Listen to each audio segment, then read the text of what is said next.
For eager young pro hockey hopefuls, it can be their shot at the big leagues. Playing for one of the 20 teams in the Ontario Hockey League is a dream come true, but it's also grueling. Billeting with local families, constant travel, and having just enough money to cover expenses. That's what's prompted a class action lawsuit arguing that the players in the 3 Canadian major junior leagues deserve to be paid minimum wage. Joining us now to debate the issue in London, Ontario via Skype, there's Jake Jeffrey. He's a sports journalist for Global News, founding editor of the Around the OHL website, and assistant general manager of the Strathroy Rockets of the Greater Ontario Junior Hockey League. And here in our studio, Tina Yang, who is counsel at Charney Lawyers in Toronto. That's the firm representing the plaintiff players in this case. And former OHL player and plaintiff Sam Berg is with us as well. And we're delighted to welcome you two here to our studio. And Jake, good to have you on the line via Skype in London, Ontario. I don't want to assume that all of our viewers, we don't normally cover a lot of sports on this program, so I want to do a bit of a backgrounder here just to get our viewers up to speed on stuff. The OHL, FYI, a lot of acronyms here, one of 3 hockey leagues that are involved in this, junior hockey leagues, and we're going to take a look at some details of the OHL. So, Mr. Director, let's bring these up. It's 20 teams in the OHL, and even though it's called the Ontario Hockey League, 3 of the teams are actually in the United States. There are 425 players in the OHL. They range in age from 16 to 21.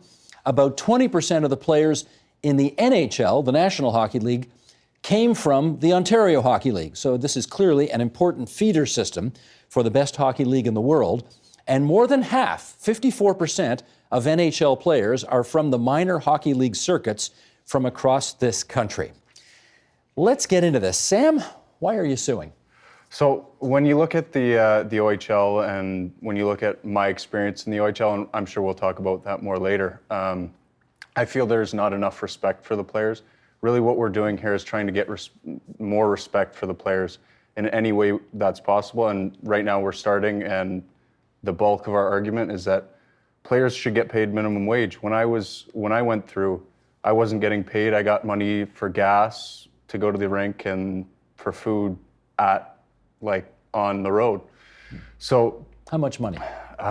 Maybe $50 a week, or the equivalent spread out, so you get paid every 2 weeks. And so you look at that, and you're promised these scholarship packages, and they're written into contracts. It's in a contract, and you take that as they're binding because they're contracts. And how I came to be involved in this lawsuit is that I found out that it wasn't a binding contract that I signed, or somehow the OHL decided that they didn't have to honor my contract. So I went looking for a lawyer to say, hey, I signed a contract to play hockey for you, to not go to the NCAA, so to come play in the OHL, I want compensation for that. So I went looking for different lawyers, and eventually I found Tina and Tina Yang and Ted Charney. And let me jump in for a second here, because I want to do some of the background. You started playing in the OHL. How old were you? I was 16, going on 17. And what team did you play for? The Niagara Ice Dogs. And how long did you play for? I played about half a year, and in that half a year, so you get healthy scratch, you're in and out of the lineup, I played 8 games. Did you enjoy it? I enjoyed the hockey part. I didn't enjoy the other parts. Other parts being? So you have to deal with coaches, and you have to deal with the owners, and you have to go to all kinds of different events and glad hand with rich people that are sponsoring the team, and you see none of that money. And so getting back into what I was saying is that we want respect for the players. In my experience, the players weren't given that respect, so we went looking for lawyers, and Tina and Ted said, hey, look, there's a bigger issue here. The players, you guys are not getting paid to play hockey. You guys are doing the same job that guys are getting paid millions and millions of dollars for in the NHL. And you're 16 and 15, and in some cases 15 until 20. You're still growing as young adults. This is something we need to pursue. And I said, yeah, you're absolutely right. I'd never thought about it that way when I was going through, because you're a player, you just want to play so bad. My dad played in the NHL. I grew up, there was nothing I wanted to do besides that. And so you don't think about these teams and the way they take advantage of you, but they really do. And that's the way they're able to take advantage of you because you want it so bad. We should mention, Toronto Maple Leaf fans may remember, Bill Berg, who played how many years ago? Maybe 20 years ago? Yeah, so he played from about 92 to 95 for the Leafs, I think. And I was born in 96 when he'd just been traded to the New York Rangers. Gotcha. Yeah. He scored a late overtime goal that was, I remember it to this day. Anyway. Good. Okay. Tina, this case, you've had it for what, 4 or 5 years already? So I've been on the case for 3 years. 3 years? And it was launched in 2014. So it's been around for 5 years. Why has it taken so long to get going? Unfortunately, part of it is just the nature of the class actions beast.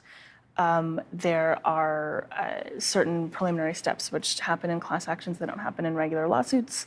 One of those, the biggest of those preliminary steps being certification, which is where you have to go to the court and actually apply for the case to be permitted to move forward as a class action.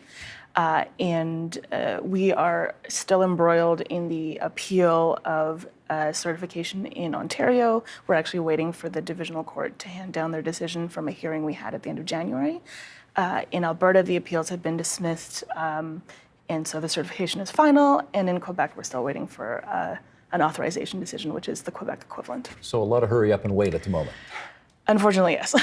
Okay. Jake, let's get you into this conversation as well. From your vantage point, what's this case about? Well, it's one of those things where I think an OHL experience really differs from player to player and from organization to organization. So Sam, speaking to what his experience was there with Niagara, it's not the only one who's having something along those lines. And sometimes it does, once they're gone, once their OHL careers are over, they're sort of wondering, what's next, what happened there from looking back on their career. Speaking with some former players, I mean, there are some who are the same thought process as Sam does, that the fact that, maybe they have some compensation earned from their OHL playing days. Saying that, there's also a large contingent of players, and I'm sure Sam is well aware, that aren't on the same wavelength, that they think, I was given the opportunity during my later teen years to live out a potential dream, to give pro hockey a kick at the can and see if I can get that opportunity. So really, there is a varying opinions when it comes from former players, even players in the league right now. It's no one's dream to play in the OHL and then go and get their education after that. Guys want to play pro. Guys want to make it to the NHL or make some sort of living from it. So when that doesn't always become a reality, some players, they are looking at the opportunities they were given and say, maybe I should have been compensated from that. So there is a bit of a split. And I know I have a few former OHLers who write for my website, and the ones who I have write for my website, they're in the mindset where they thought they were compensated properly during their playing days. And well, let me jump in here for a sec, Jake. Yep. I want to. We got this statement from the Ontario Hockey League, so I want to read that, and then we'll get everybody to comment on some of the points that they make in the statement. Here we go. The Ontario Hockey League's primary goals are player protection, providing competition and coaching to advance our players in hockey as far as their talent and commitment allow, teaching players leadership skills, and supporting their education to ensure success in life. Our teams are proud to provide our players with the top on- and off-ice player experience.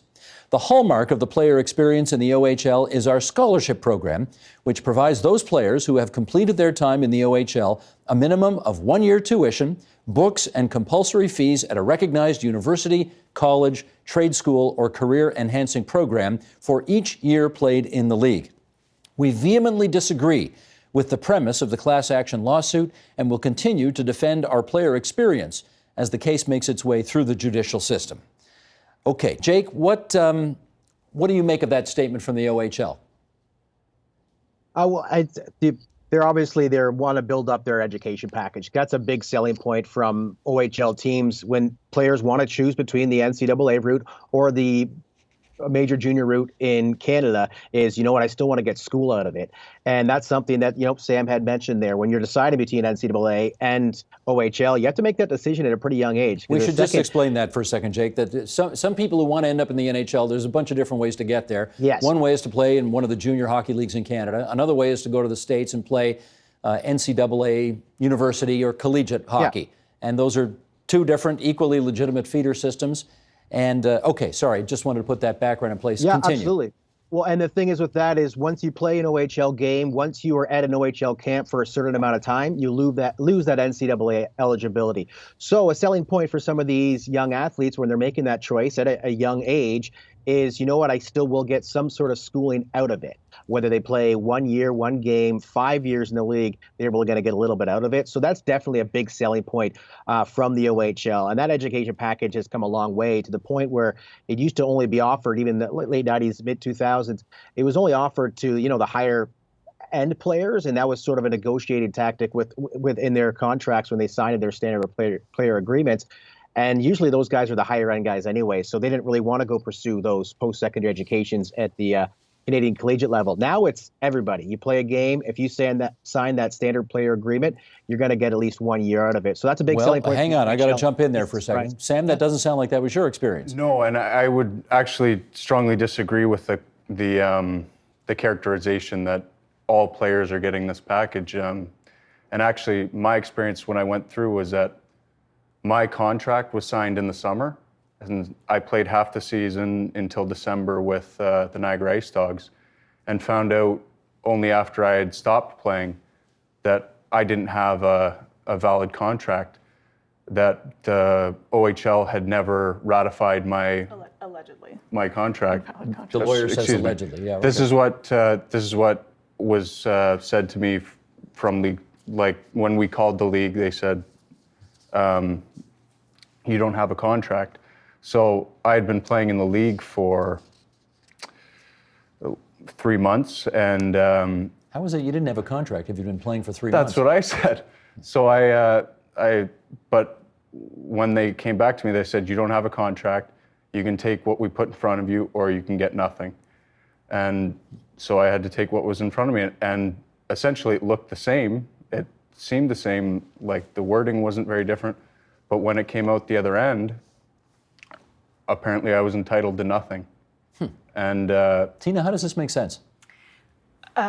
Well, frankly, we don't think it makes sense. The WHL and OHL and QMJHL bylaws all stipulate that Okay, players... hang on, a lot of acronyms here. WHL is the Western Hockey League. The OHL, QMJHL is the Quebec Major Junior Hockey League. Yes, which also OHL, covers Ontario Hockey League. Eastern Canada. These three different leagues are all involved in this, is that right? Yes, Okay. So those are the three member leagues of the CHL. Of the Canadian Hockey League. Yes.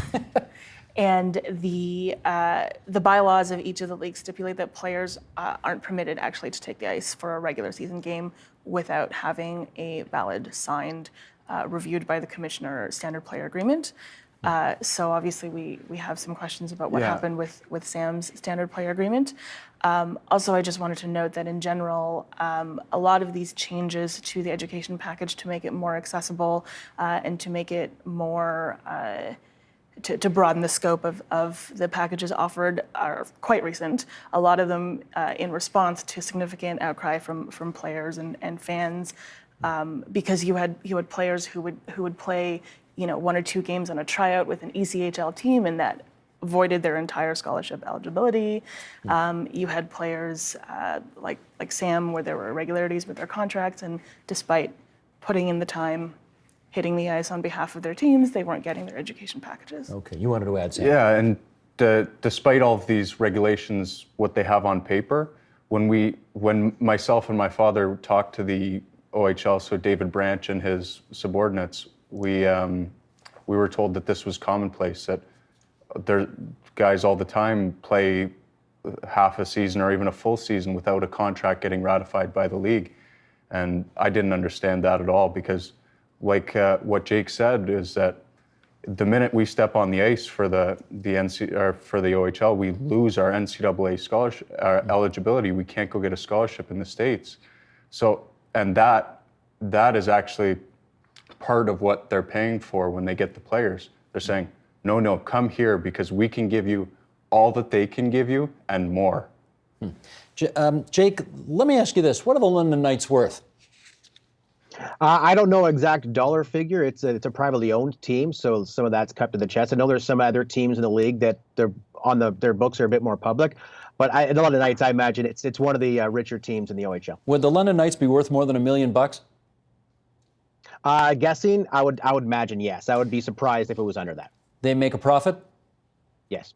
Do you think, given the financial realities around the Knights and other teams in the Ontario Hockey League, do you think that they are doing right by their players?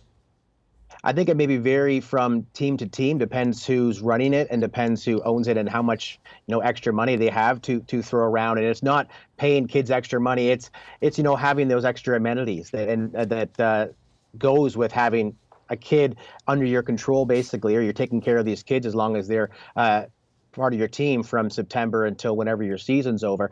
So you get a lot of those extras, and it varies from team to team. Is a player who plays in the league going to have likely a bit more extras in London than if they play in one of the smaller markets? Probably, just because there's a lot more sponsorship dollars involved. I mean, Friday night there's 9,000 people at Budweiser Gardens in London.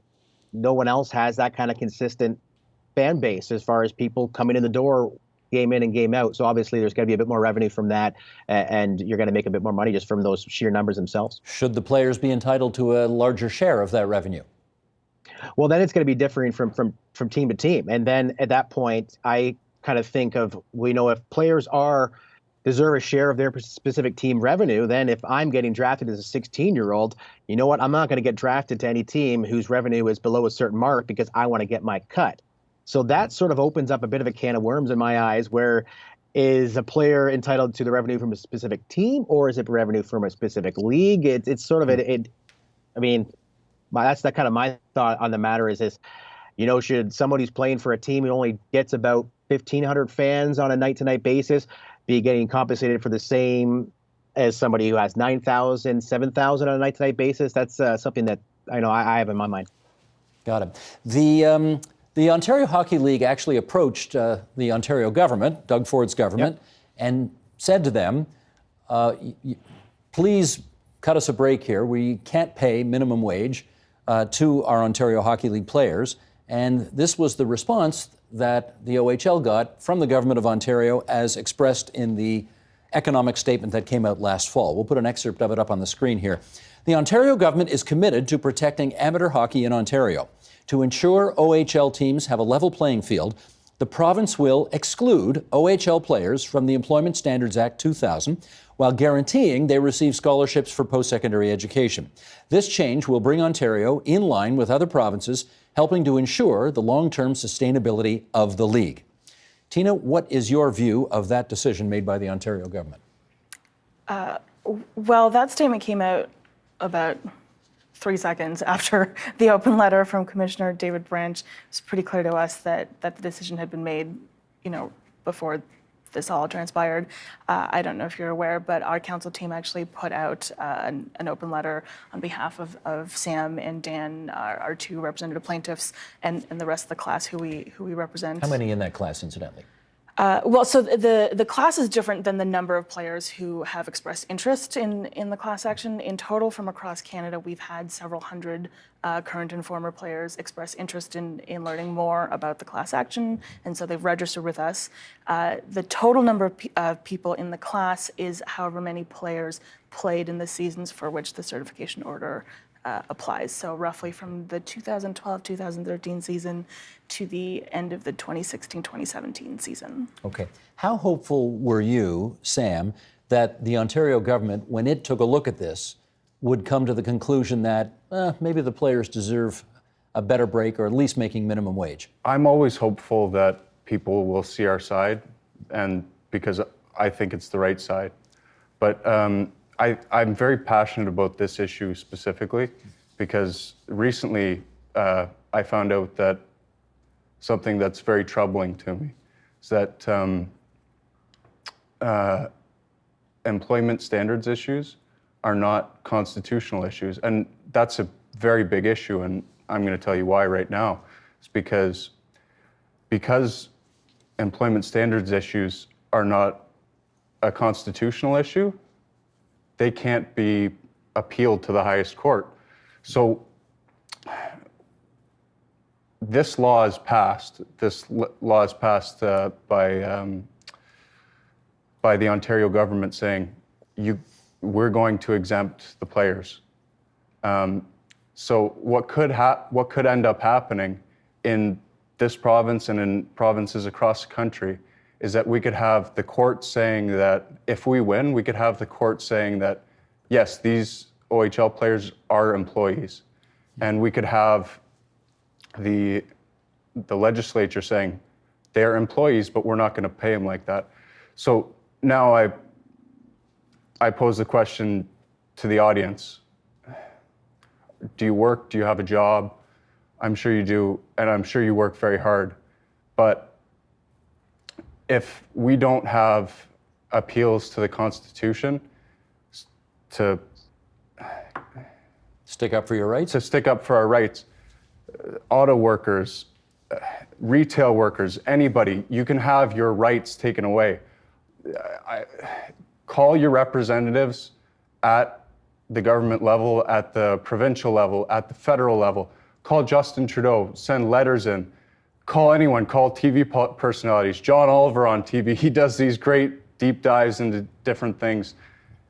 Call somebody, because your rights can be taken away just as quickly as ours were. The law that the government passed doesn't say that we're not employees. The law that the government passed says we are employees. We're just not going to pay you like that, like employees. So whatever your job is right now, they can say, okay, you're an employee. We're not going to give you the same protections as an employee. Jake, in your view, do the players at least deserve minimum wage? Well, I mean, some of the former players that I had spoke to, they get something. It's not, they don't get an hourly wage, but two of the players I spoke to last year, I'd say that they get almost about $50 or $500 a month. So that kind of helps them on top of their housing. And I can't speak for Sam's experience in general, but this is what I've heard from a couple of their players, is that it's around that. And then overagers get paid a bit more because they are 20-year-olds. So they're, a bit older. So I mean, I think the league feels like they're properly compensated. When you look at everything that's given to them, my concern is if a player is paid minimum wage, their expenses are going to be far more than what they're making from their team from making minimum wage, because you look at how expensive sticks are. I know that's the first thing to jump out to with the sticks and equipment, but just that alone is going to cost you.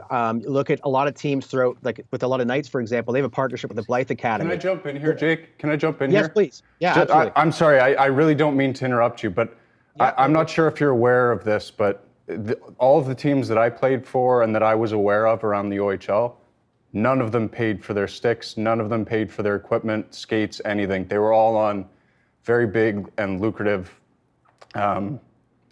sponsorships with these teams, or with these brands, so they send them gear, and it's to the point where you're not allowed to wear other equipment. So it's not like So you got your sticks and equipment for free, but the teams didn't have to pay for them because of endorsement deals. And I didn't get them. I had to give them back when I was sent away from the team. Huh. Yeah. So I'd also Yeah, that because, sorry. I just want to clarify. So our position is that none of this matters. When you do work, when you are an employee, you're entitled to basic protections according to the law, although perhaps not according to the Ford government. And there are benefits to certain jobs. When I travel for my job, I don't have to pay for my own hotel room. I don't have to pay for my own flights. That is a benefit of my job. And I'm going to, let's say, Calgary for a WHL hearing because it's part of my job duties. NHL players don't pay for their sticks or skates or jerseys.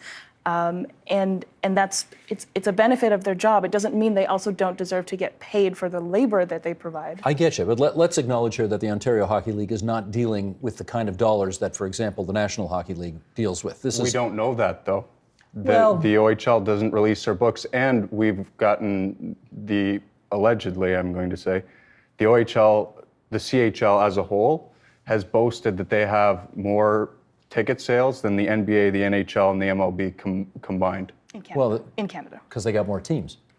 They've got 60 teams, so they don't have... They got twice as many teams in the CHL as the NHL. So that's part of it. But, I mean, I'm only getting around to the issue that if, let's say your side wins after this gets through the whole legal process, do you have a dollar figure in mind of what this would ultimately cost the OHL teams to fulfill? Well, it's pretty simple math. There's, I think, typically anywhere, if you're healthy for the whole season, you have, 24 players. And assuming you have some call-ups and injuries, you're up to 30, like low 30s. multiplied by the minimum wage, which is not that high in most places. $14 an hour, I guess, in Ontario. Yeah, right and it's stuck there, and it's lower than that in most provinces, I think. So I think the math that we came up with is that it would cost under $400,000 a year per team to pay the players minimum wage. And so I just wanted to mention also that some of the teams produced their a certain subsection of their financial records as part of the litigation they were ordered to by the court. And our forensic accountant reviewed those financial records and concluded that there's not really enough evidence in there to sustain what the teams are saying about the fact that, you know, they might have to go under, or they might have to not have enough sticks for their players. Well, let me put that to Jake. Jake, if every OHL team were required to come up with another $400,000 in order to fulfill what could be the legal outcome of this case, what would that do to the team's financial health as far as you know? Well, I mean, the upper teams I think are going to be fine, and I can't speak to each team's books because, as both these people have mentioned, is they're they're hidden. Their books are kept to themselves. But I imagine there is a handful of teams in all three of those leagues that would just cease to exist. They wouldn't be able to because they barely can make it. They make a little bit of money, but not enough for the $400,000 or however much extra it would be a year on top of that. And then I can see there being a handful of teams that would have to fold, and then the rest, their money would be a whole lot tighter initially. But I'm not a financial or a legal expert on that. Have you got a sense, if we're talking 60 teams across Canada, have you got a sense about what percentage of the teams would have no sweat coming up with the money, what would be able to handle it moderately, and which ones would go under? Yeah, with the other two leagues, I'm not as well versed in which teams are kind of doing better financially, and sometimes it changes year to year. A team goes on a good run a couple of years, and they're able to make a few more bucks on those playoff runs. But I imagine looking at the OHL, I can see there maybe being 4 or 5 teams. That may be a bit high, but there could be anywhere between 3 and 5 teams who would have a tough time in my eye. Would you, Sam, worry about? That's if 5 teams were to disappear, that's 100 places basically for potential hockey players. I am very, very concerned at all times about the players. That's what we're doing this for. However, I would say that, as Jake has said, there are other options for these players. But not only that, we look at these teams and we say, well, they're going to go under if they have to pay the players. So my question is this: do we allow these teams to flout employment standards just because they're not going to make money and they're not going to be able to support themselves, so they don't have to pay their players just No, I take your point, but the Ontario Hockey League does play in some cities and towns in the province of Ontario where that's the only team, right? Absolutely. That's it. And if they were to lose that only team because they couldn't come up with the $400,000 to pay the players what you believe to be Absolutely. a legitimate expense, would you feel bad about that? I would feel bad that would feel bad about anything. I'm kind of a worrywart that way, Like, I want everybody to be happy. But at the same time, is it worth taking advantage of players for their passions? They work so... Teenagers. Yeah, they are teenagers. Yep. Are we okay as a society saying, you don't have rights just so this guy can make money? Well, let me follow up with this, Sam. In preparation for this, our producer, Sandra Jonas, talked to some former OHL players about their years in the league. And one thing that she was told that stood out is that, yes, you are very young when you come to play in the OHL, but you are billeted with a family, so you are you're cared for, right? I mean, these are families that care for the coaches, and the teams look out for you as well. A lot of these players were saying things like, there's a great safety net underneath you to make you feel that you were well supervised and didn't fall through the cracks. Was that your experience when you played? It was not my experience. And I'm curious how many times people like Daniel Carcillo have to come out and say, we were beaten, we were sexually assaulted, we were abused, until we say, hey, maybe there is a systemic problem here. Maybe the players aren't respected to the level that they need to be. This is the typical hazing that goes on typical. A lot of it's teams. It's not rare. And I'm sick and tired of these teams telling people, this doesn't happen. No. No, this is a systemic problem as much as anything else. These teams don't pay the players, and there's a systemic problem. There is no safety net there. These players go through crazy, crazy amounts of things while they're developing. When is enough enough? And Sam, do you feel like as if these athletes were getting paid, that they would have more of an opportunity to, to fight against something like this if an issue like this does happen? My issue is that as an employee, you have more rights. You have more protections. You're better able to protect yourself, but that is not the issue. The issue is getting respect for the players, and we're doing that by trying to get minimum wage for the players and the protections that come with that. Sounds like I got to forgive me, guys. I got to jump in here, but it sounds like we have two different issues here. One being the cultural issues around hockey, which are indefensible under any circumstances, and then this more complicated issue of compensating players for what you believe are your just desserts and so on. Sorry, if I can just jump Tina, in. go ahead. We think that there are two different issues. The league has tried to conflate those two issues. If you think back about the statement that you read out loud, they advert to the wonderful relationship that they have with the players, the way that they take care of them, et cetera. And Jake echoed some of those talking points that we've heard from the league throughout their materials. In the legal case, they focus on what they refer to as an in loco parentis relationship, where they are caregivers for the players.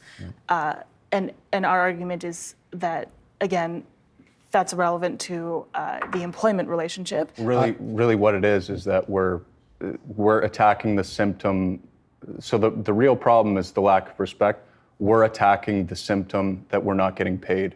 There are other people who are attacking the symptom that players are being abused. I want to thank all three of you for coming on to TVO tonight for a very tough conversation about a very tricky issue. Jake Jeffries, thank you for being there for us in London. Tina Yang, Sam Berg here in our Toronto studio. Thanks so much, everybody. Thank you. The Agenda with Steve Paikin is brought to you by the Chartered Professional Accountants of Ontario, helping businesses stay on the right side of change with strategic thinking, insightful decisions, and business leadership. Are you on the right side of change? Ask an Ontario CPA.